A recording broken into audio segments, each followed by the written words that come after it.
Hello students, कैसे हैं आप सब। मैं आशा करती हूँ आप सब अच्छे होंगे। मैं भावना, आपकी हिंदी टीचर। तो आज हम लोग पढ़ेंगे बच्चों 22वां अध्याय काबुली वाला। तो काबुली वाला देखते हैं। तो आप सभी लोग 22वें अध्याय पे आइए, मैं प्रारंभ करती हूँ। मेरी 5 बरस की लड़की मिली से घड़ी भर भी बोले बिना नहीं रहा जाता। एक दिन वह सवेरे सवेरे ही बोली, बाबूजी, राम दयाल दरबार है ना? वह काक को कोआ कहता है। यानी वह सुबह सुबह बोली बच्चों मिली कि वह काक को कोआ कहता है। कौन? दरबार। वह कुछ जानती नहीं ना बाबूजी, वह कुछ जानता नहीं ना बाबूजी। 5 बरस की लड़की कह रही है कि बड़ा आदमी कुछ नहीं जानता बाबूजी। अरे कुछ कहने से पहले ही उसने दूसरी बात छेड़ दी। यानी ये वाली बात बच्चों खत्म नहीं हो, जो ज्यादा बातों नहीं होते हैं सिर्फ बात करते हैं, तो ये वाली बात खत्म नहीं, दूसरी बात छेड़ दी। देखो बाबूजी, भोला कहता है आकाश में हाथी सूंड से पानी फेंकता है, इसी से वर्षा होती है। अच्छा बाबूजी, भोला झूठ बोलता है ना? और फिर यह खेल में लग गई। बच्चों कोई बात उसने पूर्ण नहीं करी कि सूंड से पानी, ये झूठ बोलता है, काक को कोआ नहीं कहते, मतलब ये सब कुछ वो काटती हुई चली गई और ऐसे ही बोल के चली गई। मेरा घर सड़क के किनारे है। एक दिन मिली मेरे कमरे में खेल रही थी। अचानक वह खेल छोड़कर खिड़की के पास दौड़ गई और बड़े जोर से चिल्लाने लगी, काबुल वाले, ओ काबुल वाले, ओ काबुली वाले, ओ काबुली वाले, ओ काबुली वाले। काबुली वाले ही हमारे पाठ का नाम है बच्चों। ओ काबुली वाले, ओ काबुली वाले।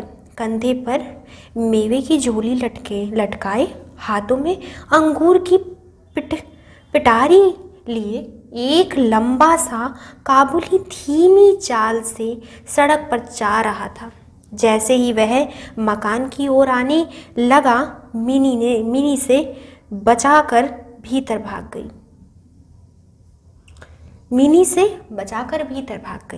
उसे डर लगा कि कहीं वह उसे पकड़ न ले जाए। बच्चों वो काबुली वाले को सोचा कि कोई पकड़ने वाला तो नहीं है। उसके मन में यह बात बैठ गई थी कि काबुली वालों की झोली के अंदर तलाश करने पर उस जैसे और भी 2-4 बच्चे मिल सकते हैं। बच्चों बच्चों का मन काफ़ी चंचल होता है, तो उन्हें लगा कि पोट्री में जो होते हैं वो बच्चे और ज़्यादा छुपा के लेके चले जाते हैं, इसलिए वो अंदर भाग गई काबुली वाले को देख के। काबुली ने मुस्कुराते हुए उसे सलाम किया। मैंने उससे कुछ सौदा खरीदा। बच्चों उन्होंने उससे कुछ सौदा खरीदा, मिली तो चुप के भाग गई। फिर वह बोला, साहब आपकी लड़की कहाँ गई? मैंने मिनी के मन से डर दूर करने के लिए उसे बुलवा दिया। तो बच्चों पिताजी ने क्यों बुला दिया उसे? क्योंकि उन्हें उनका डर दूर करना था, तो उन्होंने भी उसे बुला दिया। काबुली ने झोली से किशमिश और बादाम निकालकर मिली को देना चाहा, पर उसने कुछ न लिया। उसने झोली से बादाम निकाल के दी, लेकिन लड़की ने कुछ नहीं। बच्चों जिस चीज़ का आपको डर बैठ जाता है, क्या आप वह कार्य कर पाते हैं? ढंग से नहीं कर पाते। आप कोशिश भी करते हैं तो बहुत बार क्या होता है, वो डर उस चीज़ पे आके खड़ा हो जाता है। इसी प्रकार से उनके साथ हो रहा था कि वो डर उसको बैठ गया था। देना चाहा पर उसने कुछ न लिया। डर कर वह मेरे घुटने से चिपट गई। बाबूजी, काबुली से उसका पहला परिचय इस तरह हुआ। कुछ दिन बाद किसी ज़रूरी काम से मैं बाहर जा रहा था। देखा कि मिली काबुल से खूब बातें कर रही है और काबुली मुस्कुराता हुआ सुन रहा है। मिली की झोली बादाम और किशमिश से भरी हुई थी। मैंने काबुली को अटकनी देते हुए कहा, इसे यह सब क्यों दे दिया? अब मत देना। फिर मैं बाहर चला गया। बच्चों कुछ ना कुछ ऐसा घटा होगा कि जो क्या हुआ कि वो काबुली वाले से हिल मिल गई, अपने आराम से बात करने लगी। वो झोली में से जो निकाल के दे रहा था ले रहा था, और फिर वह बाहर चली गई। कुछ देर तक काबुली मिली से बातें करता रहा। जाते समय वह अठन्नी मिली की झोली में डालता गया। जब मैं घर लौटा तो देखा कि मिली की माँ काबुली से अठन्नी लेने के कारण उस पर खूब गुस्सा हो रही है, क्योंकि बच्चों किसी से ऐसे पैसे नहीं लेते, ये गलत है। आपको भी नहीं लेने चाहिए, अगर आप लेते हैं तो ये गलत है। गुस्सा हो गई क्योंकि ऐसे किसी से बच्चों पैसे नहीं लेते। काबुली प्रतिदिन आता रहा। उसने किशमिश और बादाम दे देकर मिली के छोटे से हृदय पर काफ़ी अधिकार जमा लिया था। बच्चों अगर कोई आपसे प्यार करने लग जाए और आपको उपहार देने लग जाए तो बहुत जल्दी आप उनके मित्र बन जाते हैं। तो इसी प्रकार से मिली जो डहा की काबुली वाले से डर रही थी, वह धीरे धीरे उनसे मित्रता की ओर हाथ बढ़ाने लगी। दोनों में बहुत बहुत बातें होती और वे खूब हंसते। रहमत काबुली को देखते ही मेरी लड़की हंसते हुए पूछती, ओ काबुली वाले, तुम्हारी झोली में क्या है? रहमत हंसता हुआ कहता, हाथी। फिर वह मिली से कहता, तुम ससुराल कब जाओगी? इस पर उल्टा वह रहमत से पूछती, तुम ससुराल कब जाओगी? बच्चों ये अटकनियाँ होती हैं थोड़ी सी, जब बच्चे खेलते थे। इसी प्रकार से हुआ कि जब वो पूछती थी कि तुम ससुराल कब जाओगे, तो वो पूछता था तुम ससुराल कब जाओगी, और ऐसे ही वो उसे कहता था कि तुम्हारी झोली में क्या है, तो कहता हाथी। तो रहमत अपना मोटा घूसा तान कर कहता, हम ससुर को मारेगा। इस पर मिली खूब हंसती। हर साल सर्दियों के अंत में काबुली अपने देश चला जाता था। यानी बच्चों क्या होता था, काबुली वाला था, काबुल का होगा, तो वो काबुल चला जाता था। हर साल सर्दियों के अंत में काबुली अपने देश चला जाता। जाने से पहले यह सब लोगों से पैसे वसूल करने में लगा रहता। उसे घर घर घूमना पड़ता, मगर फिर भी प्रतिदिन वह मिली से एक बार मिलकर जाता। एक दिन सवेरे मैं अपने कमरे में बैठा कुछ काम कर रहा था। ठीक उसी समय सड़क पर बड़े ज़ोर का शोर सुनाई दिया। एक दिन क्या हुआ बच्चों, सड़क पे बैठकर मैं काम कर रहा था और बहुत तेज़ एक शोर हुआ, यानी बहुत तेज़ एक शोर सुनाई दिया। देखा तो रहमत को दो सिपाही बांधे ले जा रहे थे। रहमत के कुर्ते पर खून के दाग हैं और सिपाही के हाथ में खून से सना हुआ छुरा। यानी उनकी नज़र में बच्चों काबुली वाले ने कोई ऐसा दोष कर दिया था जो कि उसे नहीं करना चाहिए था, इसलिए छुरी उनके हाथ में थी, खून से सने उसके कपड़े थे। कुछ सिपाही से और कुछ रहमत के मुंह से सुना कि हमारे पड़ोस में रहने वाला एक आदमी ने रहमत से एक चादर खरीदी। उसके कुछ रुपए पर उस पर बाकी थे, जिन्हें देने से उसने इनकार कर दिया था। बस इसी बात पर दोनों में बात बढ़ गई और काबुली ने उसे छुरा मार दिया। बच्चों ऐसा हो सकता है कि अगर कोई चादर के पैसे ना दे रहा और वो उसे छुरी मार दे? सवाल पूछिए अपने आप से कि ऐसा है या नहीं है। मुझे तो लग रहा है कि कहानी में झोल है, जिस प्रकार से कहानी बताई गई है वैसी नहीं है। छुरी क्यों मारेगा कोई इंसान? क्योंकि उसे भी पता है चादर तो दूसरी भी बेच सकता हूँ, आगे भी कमा सकता हूँ।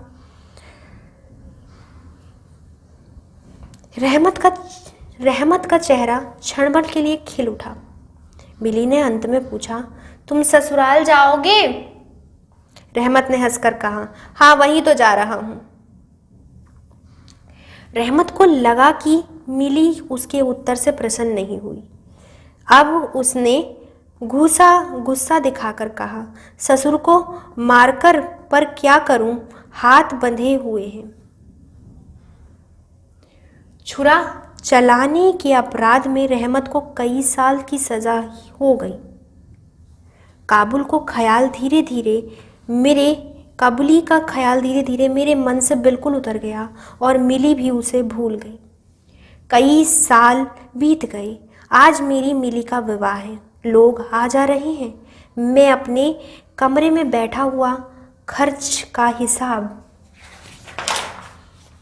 हिसाब लिख रहा था।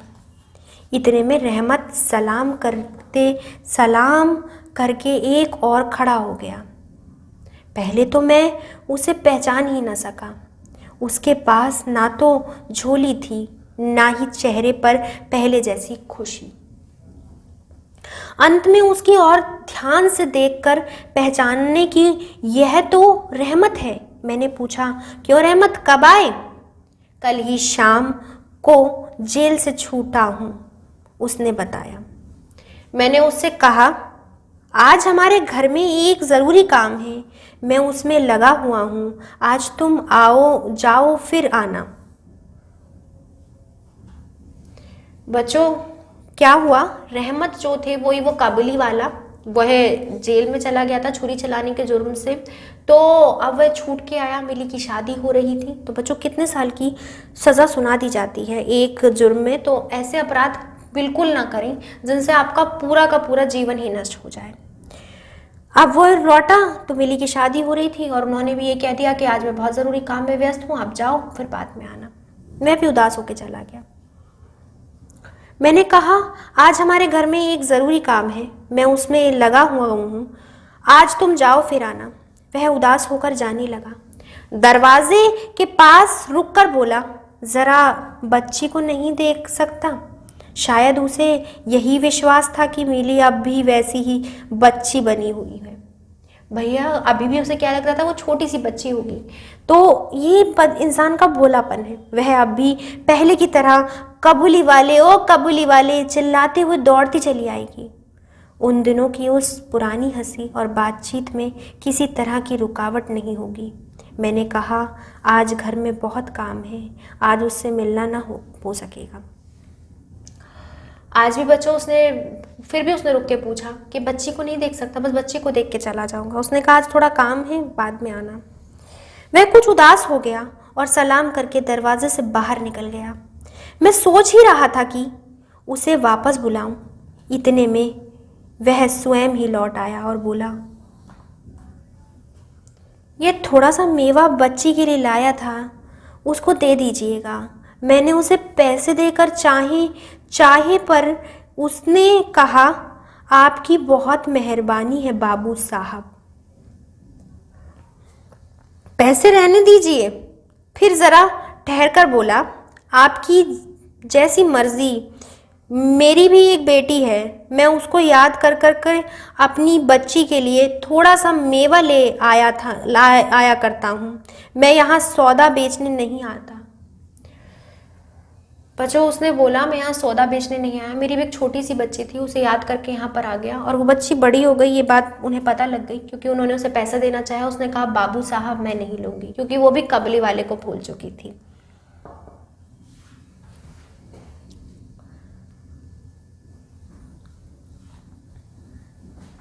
उसने अपने कुर्ते की जेब में हाथ डालकर एक मैला कुचैला मुड़ा हुआ कागज़ का टुकड़ा निकाला और बड़े जतन से उसकी चारों तरफ खोलकर दोनों हाथों से उसे फैलाकर मेरी मेज पर रख दिया।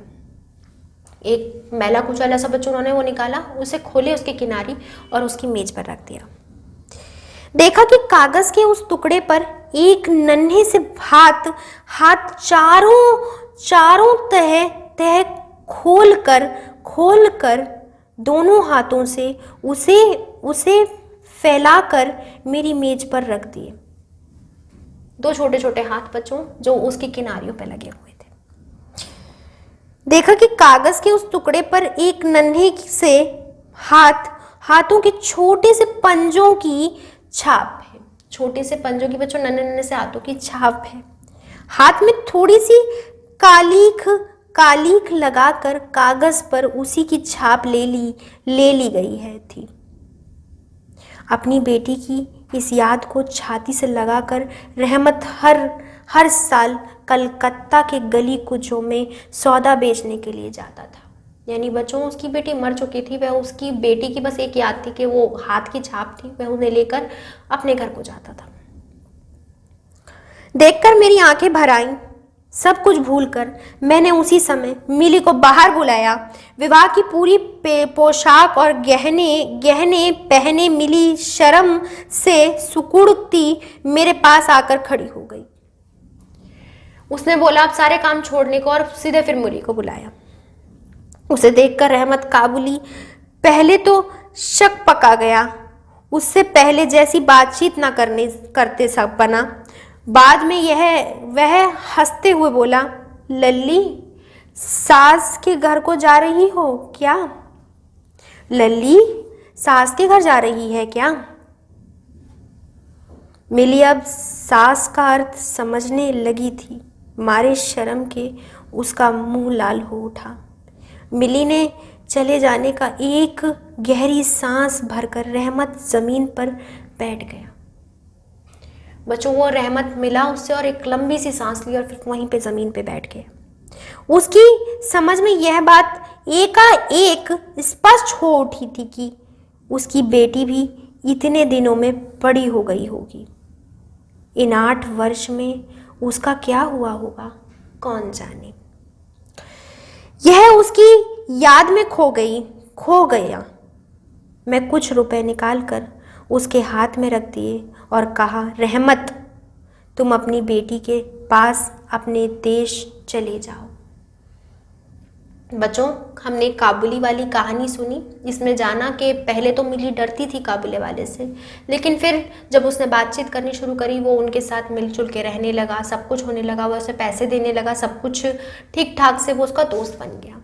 बाद में ससुराल को जाने की एक बात होने लगी। वो कहता है नहीं मैं नहीं जाऊंगा, मैं अपने सास को मार के जाऊंगा। तो ये सब कुछ चलता रहा। इसी बीच उस पर एक इल्ज़ाम लगा और उन्हें सालों के लिए जेल हो गई। आज मिली की शादी थी, तब वो उस दिन आए और आने के बाद वो क्या देखते हैं कि आज मिली वो मिली नहीं रही जो मिली थी। बाद में पता लगा कि उनकी भी एक बेटी थी जो मिली की उम्र की थी और वो उनके देश में होगी, काबुल में। तो अब क्या था, पैसे दिए उन्हें कि आप काबुल चले जाइए, जहाँ पे आपकी बेटी है उसे भी देख लीजिए। तो ये है हमारी कहानी थी बच्चों, बहुत अच्छी कहानी थी बच्चों। तो आप क्या करना, एक जगह शब्द लिख लेना और एक जगह अर्थ।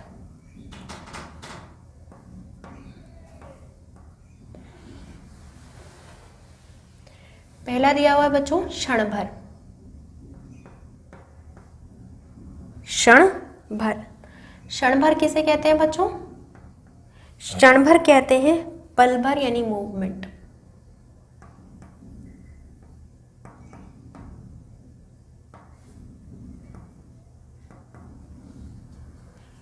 दूसरा किसे कहते हैं? दूसरा है बच्चों आपका अपराध।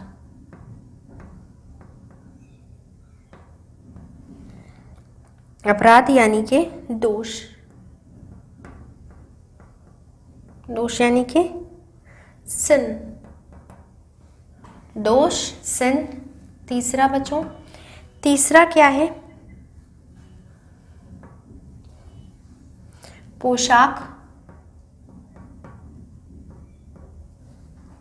यानी कि वस्त्र, क्लोथ।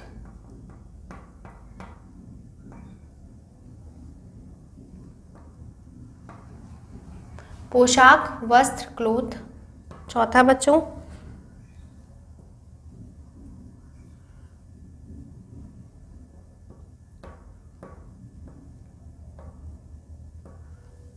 गहने, जेवर,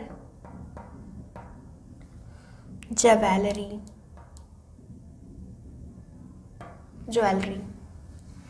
क्षण भर, पल भर, मूवमेंट, अपराध, दोष, स्किन।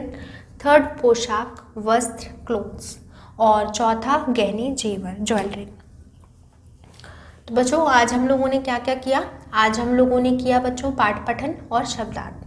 तो अब बचता है बच्चों आपका अभ्यास कार्य, जो हम लोग करेंगे अगले पाठ में।